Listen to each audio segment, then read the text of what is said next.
Welcome to Invisible Strings, where we tug at the little threads that hold our lives together. From mental health and relationships to marriage, motherhood, and all the beautiful chaos in between. I'm Katie, your guide to navigating life's tangled web, one string at a time. Think of this as your weekly dose of insight, sprinkled with a bit of laughter, some heartfelt chats, and maybe even a happy tear or two. So, whether you're juggling a million things or you just need a break, let's untangle life together, because those invisible strings, they're what keep us connected. This is Invisible Strings. Let's get started. Hey friends, welcome back to Invisible Strings. If you are new here, my name is Katie and I'm your host. Today's episode is really special because I'm joined by my husband, Brad, the father of our 4 kids, and someone who's been in the thick of diapers, homework, meltdowns, late night Target runs, and bedtime prayers with me for the last, 16 and a half years. And this conversation is really about fatherhood and what it's taught us and how it's changed him and why the role of dad is more sacred than we sometimes realize. So welcome. Thank you. I'm really happy to be here. You happy to be back? Oh, yeah.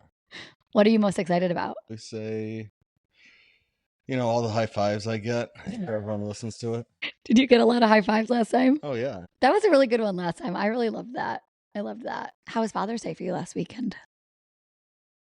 Father's Day was a blast. Just got to be outside with the fun, relax, And something to do, but nothing to do. Yeah. And then Friday night we went to a checkers game. Yes, we did. That was fun. And what division of hockey are they? AHL. AHL. That's like minor league, right?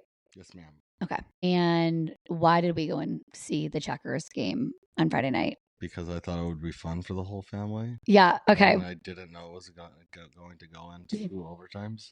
It's the longest night ever. But it was cool because they are in like what is the equivalent of the Stanley Cup. It was like a step up from like high school hockey, I would say. Quite a few steps. A whole staircase. Yep. Yeah. I am so happy that you said yes to me again, even though I forced you. And I was so excited to celebrate you last week. It was really fun. Going to Union Exchange was super fun and just hanging out, and it was a good time.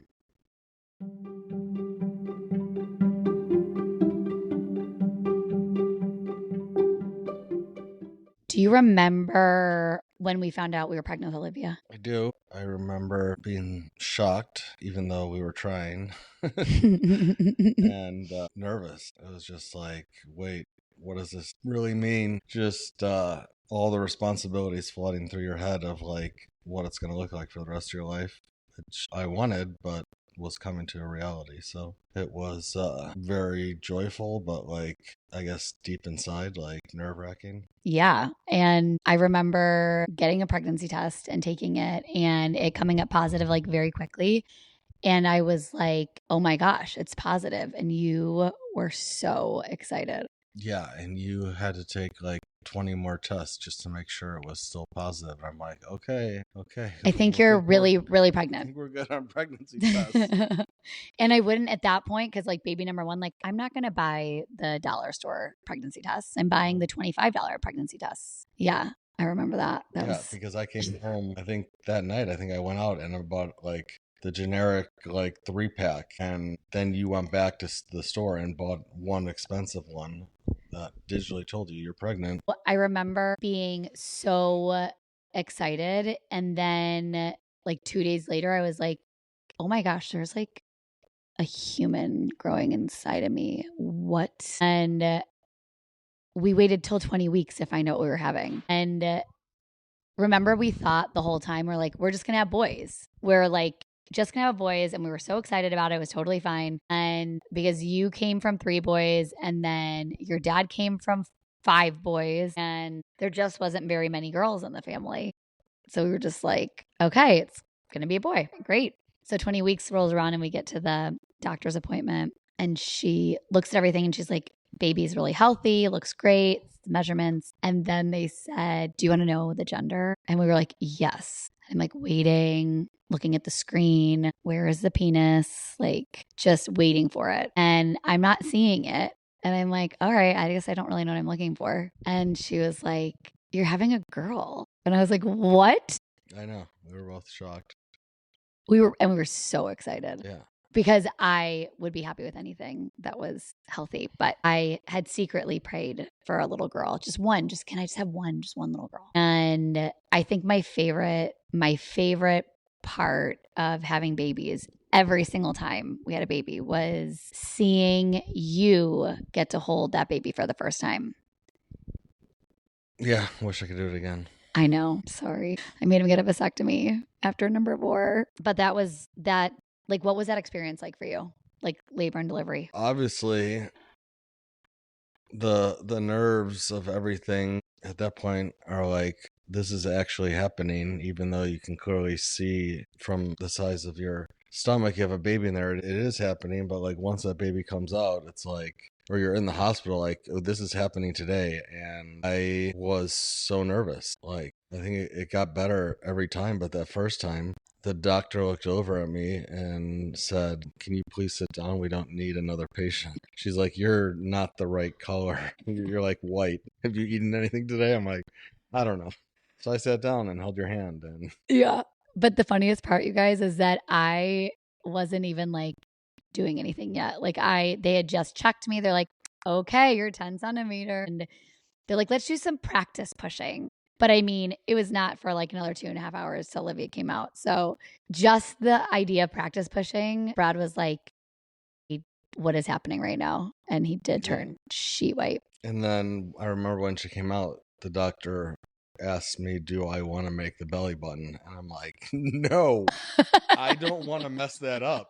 When I was just cutting the umbilical cord, I actually thought it had something to do with where you cut it, of how the belly button is made. But you did cut it. Not with her. You didn't? Are you No. sure? Yeah, maybe you didn't. But I mean, I know it's hard to remember. It's like so hard to remember what it was like when we first brought her home and all that kind of stuff. I feel like, I don't know, it just feels like such a blur. Well, it was cold, and like we're like outgoing people and wanted people to come over and see her and everything like that, but like it's like flu season. No, people just still came over. I didn't care. I just remember like the first time we went out with her, I think it was like to Target or something. Yeah. And it was just like the proudest feeling in the world to be like walking around with your own baby. It was cool. Yeah. I remember when she came out and they wrapped her all up and stuff like that. And they were like, they handed her to me and I'm like, I get to take this home with me. Yep. You made her. She's yours. Yep. And that's probably the slowest I've ever driven, is the way ever from the hospital. Just from her though. Yeah. Yeah. No, every single one of them you did. You were slow with all of them. What do you feel like was the most surprising thing about those early years? Finding out we were having a second one 5 minutes later? Yeah, that was pretty surprising. Yeah, I mean, I think surprising was Whitney. That's a good one. Or like 2 under 2. Yeah, that was not planned, but it was a blessing. I don't think anyone was ready for it. Well, Olivia certainly wasn't. I remember you saying to me, Katie, I think you're pregnant again. And I was like, not a chance. Nope. And you're like, yeah, I'm going to go get a pregnancy test. And which is shocking, you guys, because I took pregnancy tests like just like it was for fun. Like I always thought, oh my gosh, what if I'm pregnant? What if I'm pregnant? One day late. Here we go. Yeah. And I don't even think I was late yet. I think I was like a couple days early, and you went and got the test and I took it and I sat in the bathroom for a few minutes by myself because it was very positive very quickly. And I was like, I was just pregnant.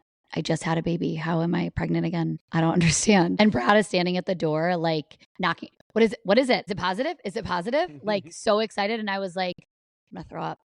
I'm literally going to throw up right now. And I opened the door and I'm like, it's positive. And he was so excited. Like you couldn't not be excited because he was so excited. But I was like, holy cow. literally just had a baby and I'm going to have another one again. I think that was probably the biggest surprise in those early years. That was definitely the biggest surprise, yes. I mean, wouldn't want it any other way, though. Just good friends. Now they're It's just great. running around Europe together. Yeah. What? London, Paris, and we're here. Oh, yeah. Yeah.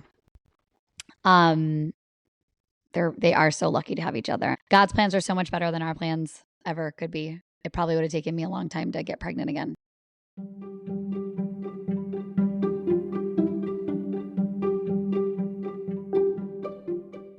Did you feel prepared? No, I absolutely did not feel prepared because I didn't know what to expect, really, but I was prepared. You were like natural. Yeah, I think it's just like a natural instinct of fathers, just like mothers have theirs.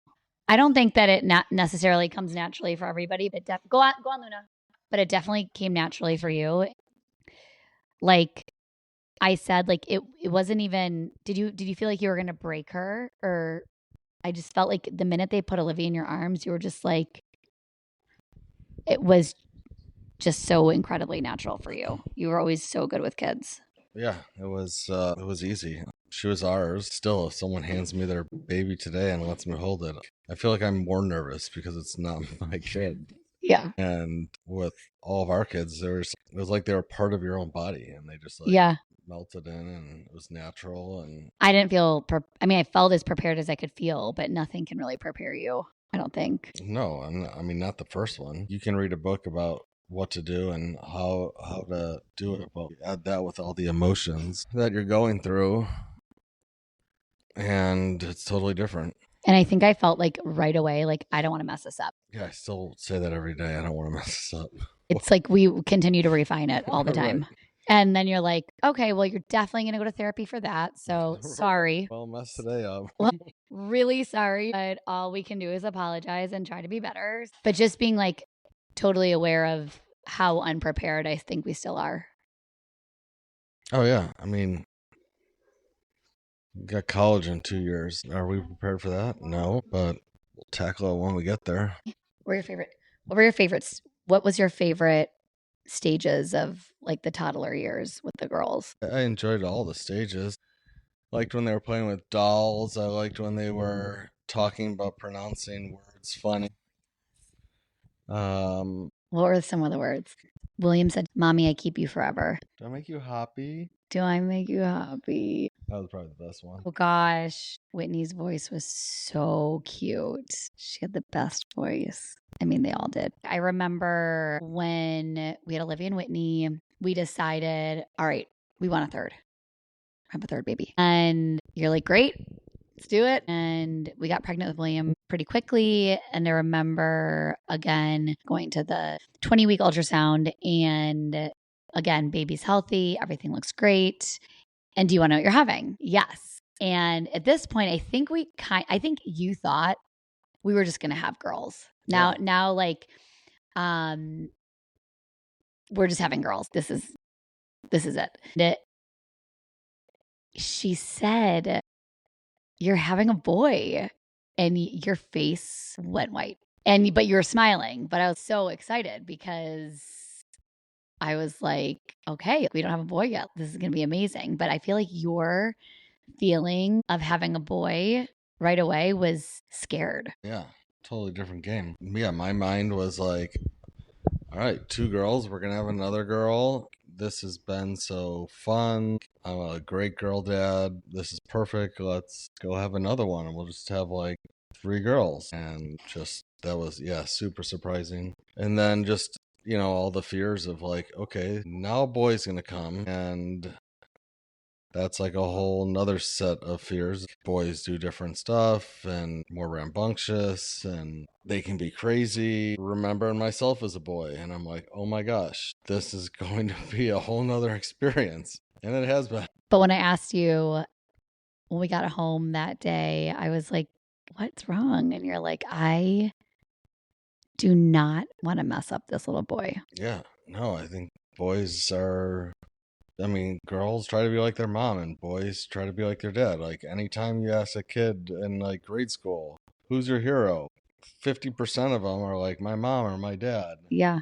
and really it's like every kid's hero is their mom or their dad. It's just whether or not in that moment they're thinking about that or some sports game they saw or their sports hero. But every kid at a young age is like, I want to be like my mom or dad, because you think they're the like most important, smartest people in the world. So why wouldn't you want your child to be like you? Or do you remember when I know that your relationship with your dad was not good at the time at all.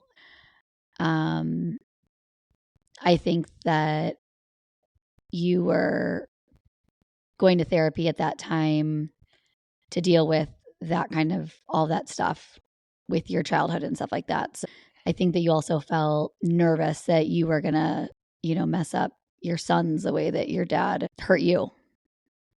Yeah.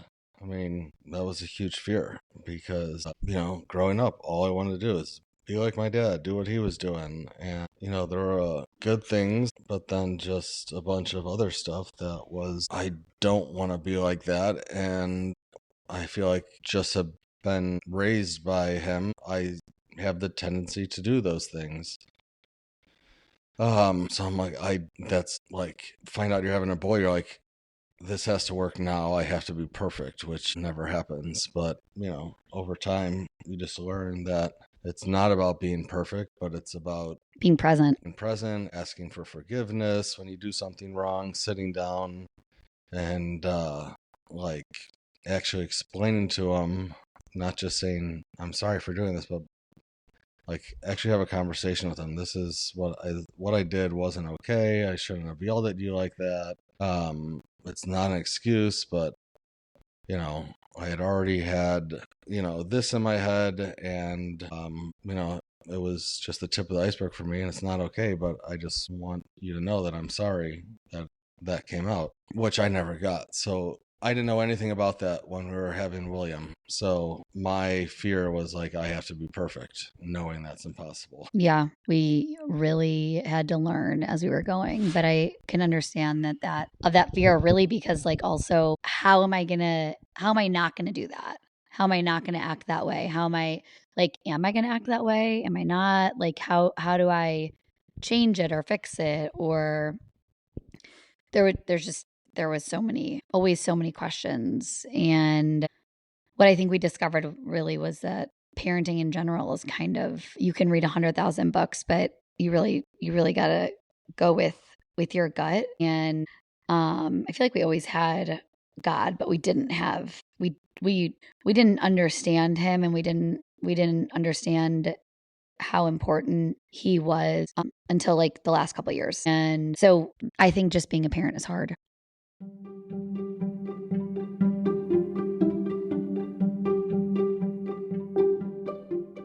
I feel like as a man, your responsibilities are even, I'm not going to say they're harder, but I think that they're just different than the feelings that we have as women. We're innately just more emotional anyways and empathetic, and that's harder for men, especially if you've been raised by a man who didn't have any empathy and show emotion. So it's hard to do that yourself. And that opens up like a whole nother area of probably stuff that felt uncomfortable for you to have to work through. Yeah, it still is hard. Yeah. It's like an ever evolving process for every single person on this earth. But don't you think that like being so aware and knowing what you know now about who raised you, and like it makes it so that you can be aware of exactly what you don't want to be and exactly how you don't want William and Jack to be like, when they get older. Definitely greater understanding of it now. Before, I understood it in a different way, is like, I'm just going to do the exact opposite of him. Like the other end of the spectrum. But like that wasn't really the truth. I was do the same things as my dad would do, but like be emotional and be intentional and be empathetic, and allow my kids to have an opinion and make choices and not control every single thing they do, which is just being a dad without being a narcissist. I think it's hard for a lot of men though, also. Like even if they weren't raised by like a absolute narcissist. Like, I think it's hard. I mean, we see it all the time. We see it in sports, we see it in school, and it's just some of these dads that want their kids to have so badly what they didn't have, or excel so badly in the same sport or the same career that they had. And it does look a lot like control. And I can't imagine my kids, like wanting my kids to do what I've done, or like, do I want them to have a successful life? Absolutely. Do I want them to do exactly what I'm doing or what I did? No. I want them to spread their wings and fly and go and make mistakes and come back home, or not make mistakes, or whatever they want to. Like, they're their own person. They're their whole entire own being. And I think we go from being parents to changing into being mentors. And for the boys, we're still very much in like parenting stage. But don't you feel like for the girls, they're really starting to make like some of their own decisions, and they're making really good decisions, and we're kind of more mentoring them now than. Yeah, I think there's opportunities where we can learn from them at this point. Oh my gosh, yes. Could you ever imagine our parents being like, I'm going to learn from my kids? No. I think my parents are like that now. Yeah. Yeah, there's a point in time where the relationship changes a little bit. It shifts, I feel like. And I think it's healthy to turn into more of a mentor than I'm the parent. I'm the parent, and what I say goes, and that's all that matters. I think you're a great dad.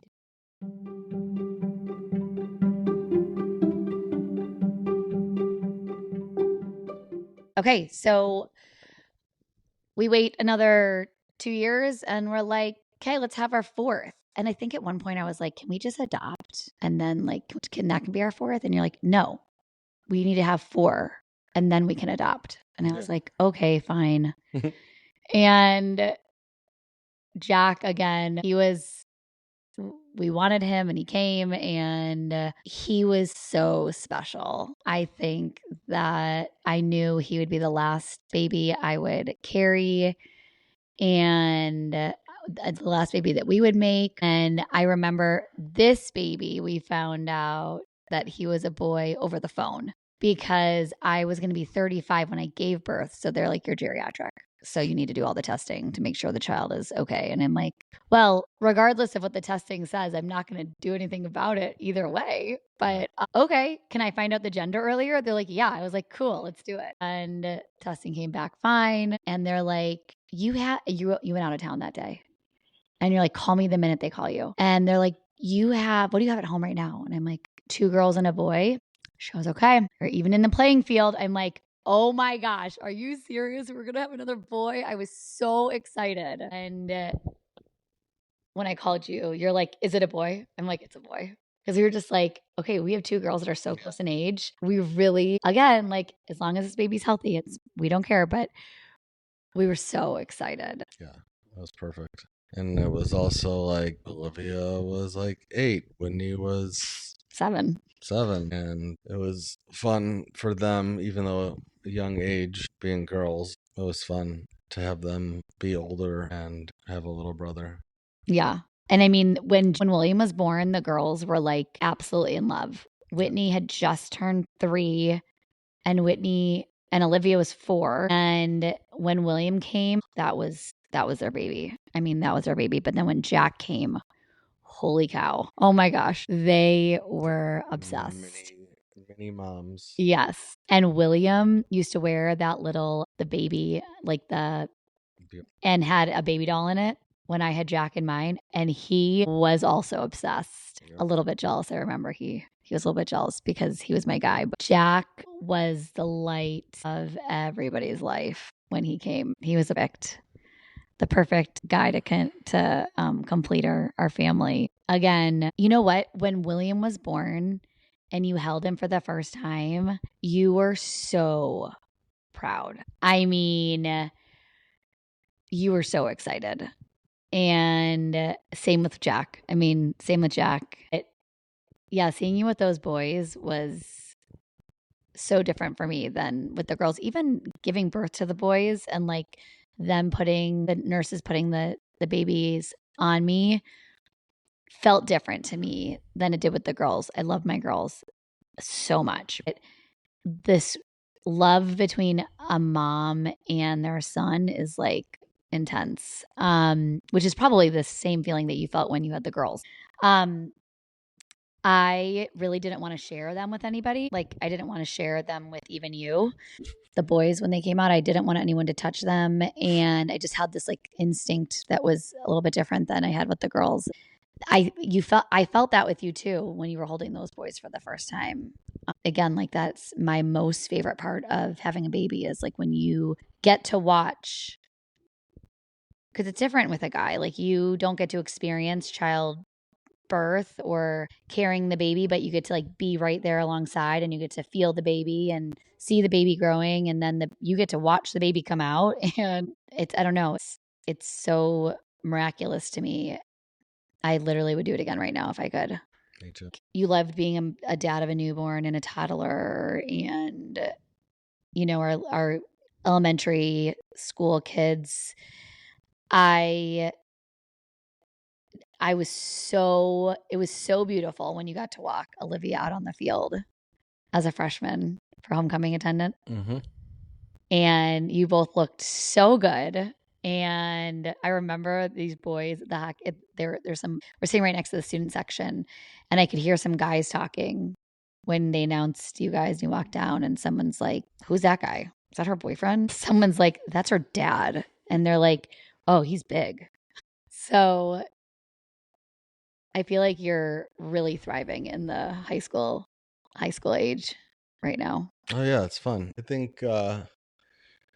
think this is, well, I could say it about any time, but like, because every stage is different. But this is, again, a really fun stage because the girls are in high school, William's heading to middle school, and Jack is in grade school. So we're getting like all three experiences in the same year. And it's going to be fun because the girls are doing their cheerleading thing. William's going to be doing football. Jack is soccer. They all have their activities and they're all wrapped up in them full time, and it just keeps us busy, and it's fun to watch them, and they all have something going on, so it's not like, oh, we're all just going like when the boys were little and they didn't have anything. It was just like girls, girls, girls. But now it's like everyone has something all the time, and we get that time to go watch them for each of them, so it's a fun time. But also their friends, like the girls' friends, are really fun to be around. Yeah. Like we're learning a lot from all of them. And now you are going to be coaching or assistant coaching the girls' varsity basketball team, which is so cool. And yeah, I just feel like you're definitely thriving in the dad department with some high schoolers. Like the kids all like you. And Yeah, I mean, everyone always says, "Oh, you're the fun dad. You're always happy." Yeah, I just want people to feel good about themselves and be happy all the time. That's what I want. yeah, you're a good influence.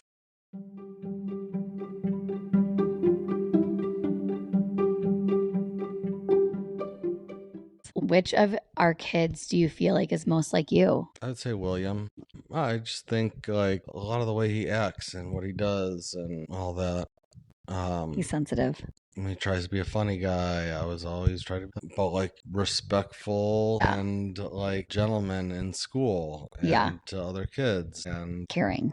yeah, I mean, pretty much the same way I was growing up. They're all like me. They all have one part of me. I would just say that, yeah, William just seems at this point right now like it's the most like me. Yeah. He asked for he asked for a cross. He wanted to get the same cross as Brad had for his graduation from his promotion from 5th grade. And he asked for Christmas or something like that. Yeah. And I was like, you know what? Let's do that for like 5th grade promotion. And he is, yeah, I mean, he just wants to be like you. How do you think that Olivia is like you? What part of her is like you? I think her athleticism. Yeah, her athleticism, and like she's athletic, but she's like she has to work hard to be good at something, and puts in that work, and she's good at stuff. Mm-hmm. And that's just for like a lot of stuff. Like obviously she's like naturally talented at dancing or anything involved with dancing. That Performing. comes natural to her, but yeah, like she will work hard at something to be good at it, and that's how I was. I feel like Whitney is like a love for music. Yeah. Is definitely how Whitney's like me. Wasn't that so fun when you guys went? Brad took Whitney to Zach Bryant Brian, last. yeah. What is it, Brian? Zach Bryan? Zach Bryant. Bryant? Brian. Zach Brian. Bryan. Okay. And they both like really loved that artist. They got tickets. Whitney got you tickets? Yeah. Yeah. Whitney got him tickets for his birthday or something.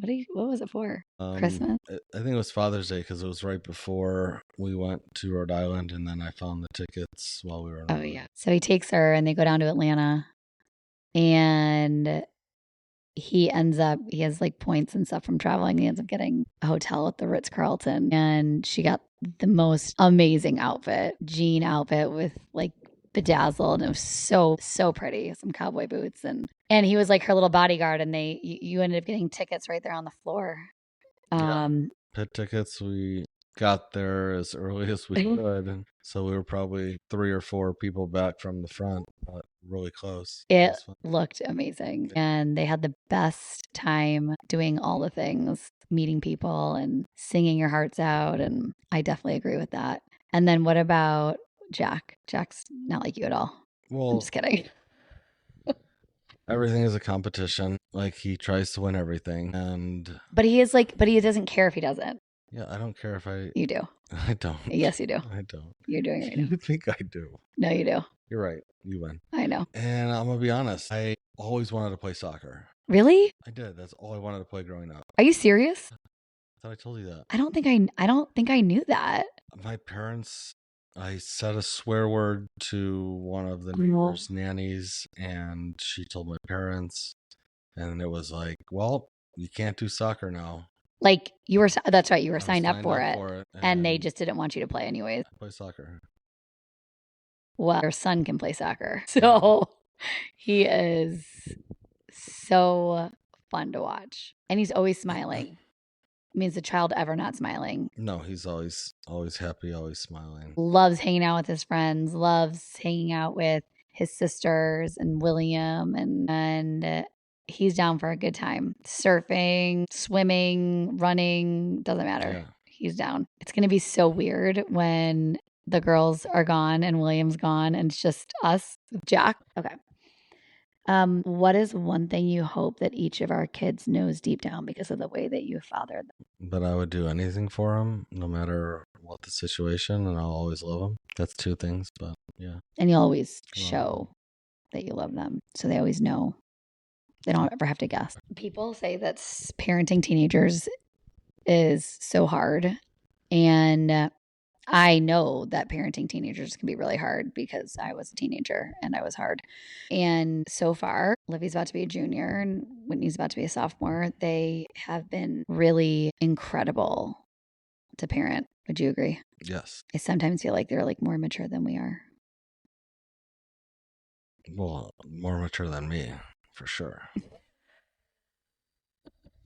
And me. They are, I don't know, they're very special. And I don't feel like it's like I will miss them so much when they go away to school. So much. I miss them so much right now. I know. We all do. Yeah. But tonight was fun. It was. Tonight was fun and it was different. We've never not had the girls around. The girls have always been around.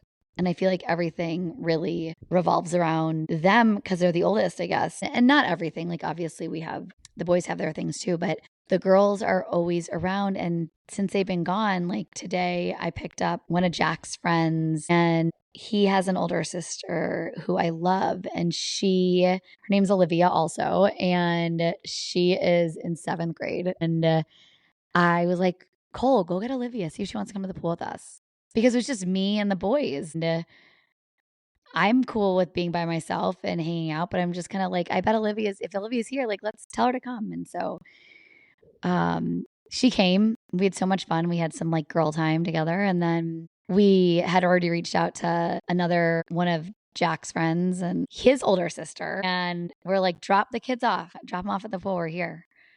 And then William is actually friends with the girls too. William's friends with Olivia and Addie. And so Addie came also. And it was so much fun. It was so fun. And I was saying to Brad, like, my girls are gone, but I had the other, like, these other two, like, sweetest, like, my favorite little middle school girls. And we were missing Reese, of course, but we did get to see her quickly at the pool. But those three girls are just so special. It was really fun. They came over after the pool. We went with me dinner and they came to the store with me. And it was felt like such a different atmosphere here. And it was just like one that we haven't felt before. And it was really cool. Yeah, it was. I mean, it's always at our house. I feel like it's the girls having their friends over, and Yeah. then eventually they'll hang out down here. They'll go upstairs, do their own thing. They might come back down and hang out, but like all these kids are just kind of the same way. But like they were just all down here singing songs on the TV. Yes. Then they went off to the park. Then they came back, had dinner, and were. It's the same thing. It's just different ages, I guess. The girls, so it was just fun to see them all again. You got third grade to seventh grade all hanging out, having Yes. fun together, boys and girls. Well, that's what's different, right? Because like there's not really boys aren't really hanging out here very much in Right. terms of like Olivia and Whitney, Yeah. but William can hang with anybody too. And he's becoming close friends with the girls and they're all the same age and they were all laughing and just it was really fun. It was just a different dynamic that I hadn't seen before and it made me smile like literally the whole time. I know, me too. They're all so polite and fun. Thank you for dinner. Thank you for making us dinner. Can we do the dishes? Yeah, can I clean the kitchen? And I was like, no, and please, no. And I'm like, yes, you can. They're just the sweetest. So if you guys are listening, we love you. They're like my biggest middle school fans, I think, of my podcast. So I love hanging out with them.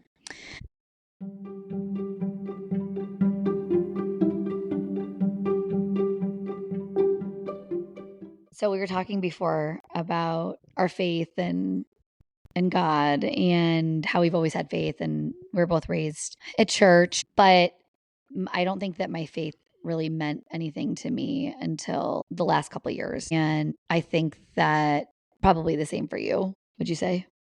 Yeah. How do you feel like your faith has shaped the way that you raise our kids? I think my faith has just made me raise be a lot like I was raised, right? Be respectful, love everyone. Like what you say actually matters to someone. And I mean, if you can just love everyone like you want to be loved, or like Jesus loves you, things are going to go pretty good. There's still going to be hard times because no one's perfect. And I think just trying to lead with that with them in all situations has been pretty successful. Yeah. So, what would you say that you pray over our kids the most? I pray that the most over the kids that their relationship with God will grow stronger every single day and that they'll be more like him every single day. Yeah. I saw this. We talk a lot about it in our house. I feel like we talk a lot about spiritual warfare because I think that it's happening all around us all the time. And I've talked about this many times, but Satan hates kids and really hates families and marriages and mothers, basically everybody. But I saw this animation of houses, like hundreds of houses, and these rays of lights that were like shooting up into the sky. And what they were prayers. They were prayers from moms and dads praying over their kids. And that spiritual warfare that was going on outside of the homes were able to like penetrate those houses because the parents were praying over their kids constantly, consistently, praying for a hedge of protection over their children and over their families and over their marriages and specifically saying that Satan is not allowed here. It's so powerful. And I think it's even more powerful when a dad is doing it. I think that if your dad is praying over you, every night. You're so lucky to have a dad, and one that is so invested in making sure that your relationship with Christ is rooted and deep so that you can be happy and you can really do what you're called to do here in this world, which is to spread his love and his light all throughout the world. And I think you do a really good job of displaying that for the kids. And, you know, it's probably one of the reasons why they do actually shine so bright everywhere they go.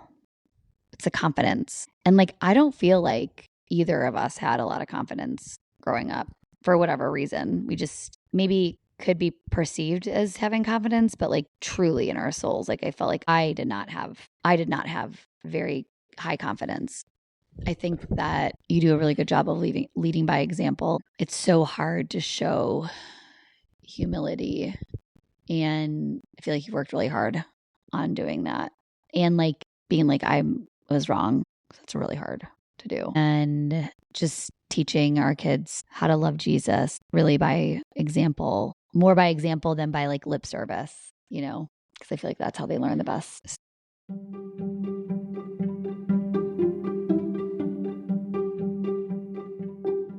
I thought this would be really fun before we close out with our final thoughts, but I wanted to do a really quick dad lightning round of rapid fire questions with Brad.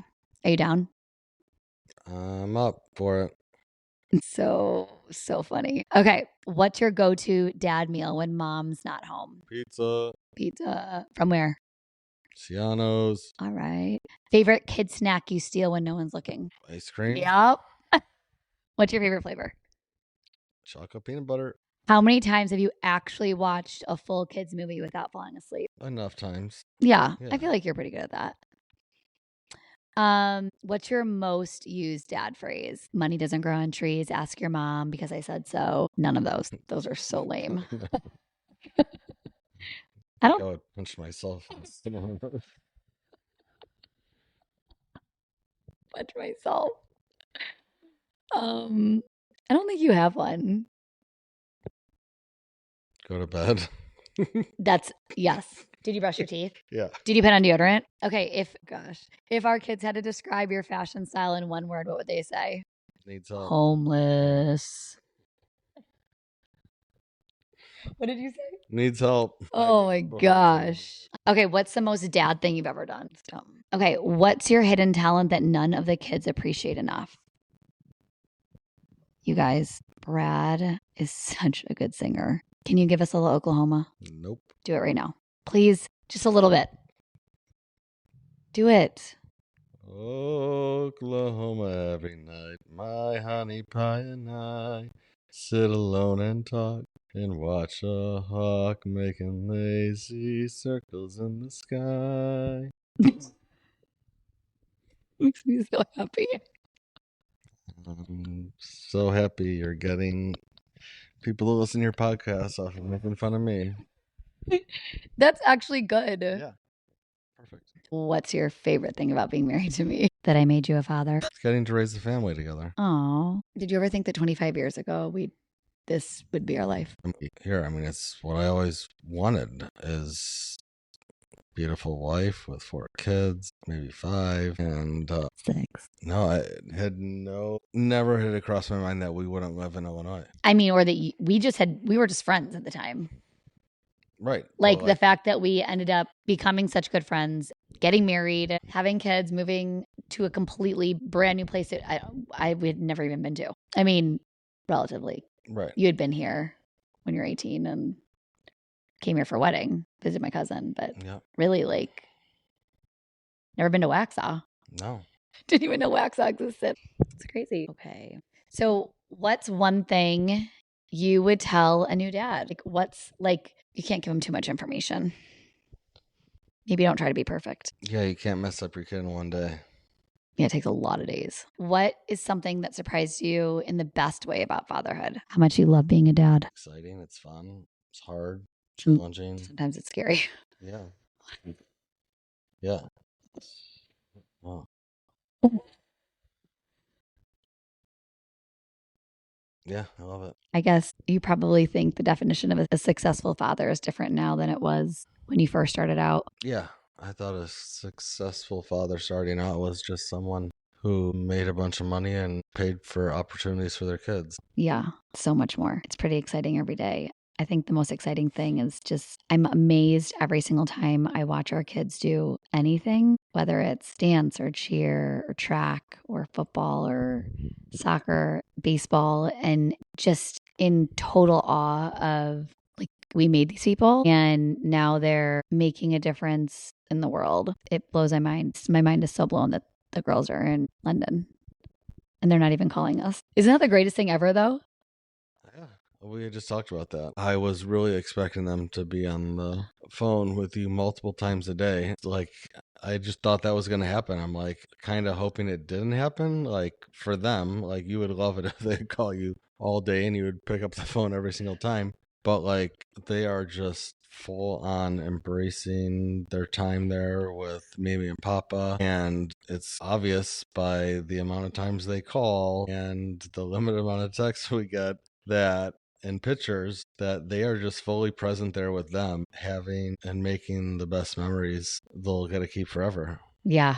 That's literally all you could want for your kids is to be able to be independent and feel confident enough in themselves that they can go out and experience and just thrive in the world. That's like the ultimate goal, I think. That should be like our ultimate goal as parents is to literally give our kids wings to have the confidence to go out and explore this amazing world.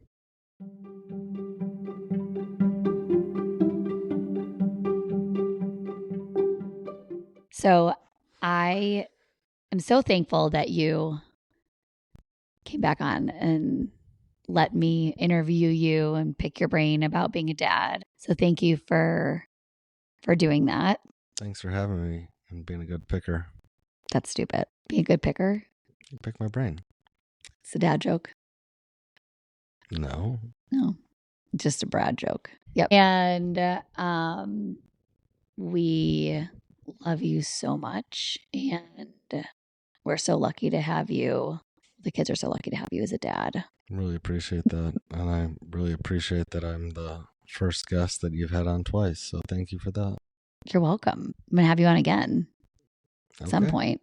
I wanted to thank you guys for listening this week to Invisible Strings. And I hope that you enjoyed this interview I had with Brad. I hope it encourages you. And if you know a dad that needs to be encouraged, I would love for you to share this podcast with them. And to all the women out there who are celebrating and celebrated the men in their lives who are showing up for their families, I also encourage you to continue to let them know how much you appreciate them and let them know that they matter and the kind of influence that they have on your families is huge. And I think that sometimes they get lost in the shuffle. I know that I've done it before, and I know that we've all probably done that before. And I just encourage you to make sure that you remember the men that are always seem to be kind of behind the scenes and, they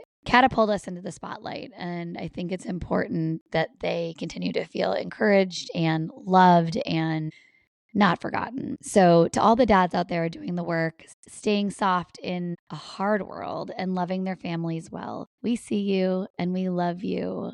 And we hope that you had a great Father's Day. To the dads out there doing the work, staying soft in a hard world, loving their families well, loving their wives well, not always being the center of attention. We just want to let you know that we see you. We appreciate you and we love you. And we hope that you had a great Father's Day. And we hope that you feel appreciated every single day. Because of you, we have our beautiful families and we appreciate you. We hope that you had a great Father's Day. Thank you for joining me today on this episode of Invisible Strings, where we've tugged at a few threads and hopefully left you with a smile and something to think about. Remember, life's connections might be invisible, but they're oh so strong. If you enjoyed today's chat, don't forget to subscribe, leave a review, and share it with someone who could use a little string pulling in their life. Until next time, keep those invisible strings intact, and I'll see you back here soon for more heartfelt conversations and a dash of fun. Stay connected, stay kind, and keep untangling.